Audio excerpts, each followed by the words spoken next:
வணக்கம். 6/1/2026 செவ்வாய்க்கிழமை இன்றைய ராசி பலன்களை பார்ப்போம். இன்றைய திதி இன்றைய பிற்பகல் 12:16 வரை திருதி, அதன் முன்பு சதுர்த்தி. இன்றைய நட்சத்திரங்கள் இன்று பிற்பகல் 4:37 வரை ஆயில்யம், அதன் முன்பு மகம். இன்றைய சந்திராஷ்ட நட்சத்திரங்கள் இன்று பிற்பகல் 4:37 வரை பூராடம், அதன் முன்பு உத்திராடம். மேசராசி என்பவர்களை செய்யும் முயற்சிகளில் பேசும் பேச்சுகளில் மிகுந்த கவனம் தேவைப்படும் நாள் என்று மற்றவருடன் வாக்குவாதம் கேட்பது நல்லது. மேசராசி என்பவர்களை உங்களது உடல்நிலையிலும் தாயார் உடல்நிலையும் மிகுந்த கவனம் செலுத்துவது நல்லது. மற்றவருடன் வீண் வாக்குவாதம் கேட்பது நல்லது. மீனராசி என்பவர்களே, இன்று நிறைந்த தனலாபம் பெறுவீர்கள். செயல்களில் விடாப்படியாக செயல்பட்டு காரிய வெற்றி பெற்று மற்றவர்களின் பாராட்டுகளை பெறுவீர்கள். கடகராசி என்பவர்களே, இன்று செல்வாக்கு மேலும் ஒரு நாள். ஆயிலியம் நட்சத்திரக்காரர்களுக்கு மட்டும் மனக்குழப்பம் ஏற்பட்டு நீங்கும்.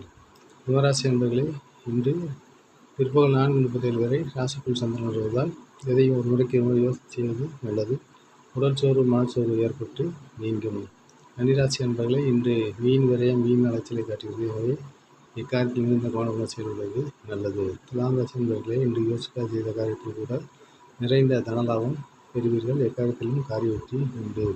விருச்சிகராசி என்பவர்களே, செய்யும் முயற்சிகளில் சிறு தடக்காமல் ஏற்பட்டு நீங்கும். மற்றவருடன் வீண் வாக்குவாதம் கேட்பது நல்லது. தனுசு ராசி என்பவர்களே, உடல்நிலையிலும் மனநிலையிலும் மிகுந்த கவனம் தேவைப்படுவதாக என்று மற்றவருடன் வீண் வாக்குவாதங்கள் கேட்பது நல்லது. சந்திராஷ்டம் உள்ளதால் புது முயற்சிகள் அறவை கேட்பது நல்லது. ஆராசி என்பவர்களே, இன்று இக்காரியத்தில் விட்டுக் கொடுத்து செல்வது நல்லது. இக்காரியத்தில் வீண் விரயங்களும் மனப்போராட்டங்கள் ஏற்படும் நாளாக உள்ளது. எனவே இதிலும் கவனம் தேவைப்படும் நாள் என்று. கும்பராசி என்பவர்களே, இன்று கணவனுக்கு விட்டுக் கொடுத்து செல்வது நல்லது. பிறருடன் வாக்குவாதங்கள் செய்வதை தவிர்ப்பது மிகவும் நல்லது.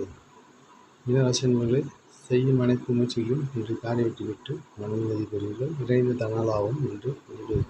வணக்கம். நம்முடைய சேனலை ஃபாலோ பண்ணுங்கள், சப்ஸ்கிரைப் பண்ணுங்கள். அப்போ தான் வீடியோ உங்களுக்கு கிடைக்கும். நன்றி, வணக்கம். மற்றொரு பதிவில் சந்திப்போம்.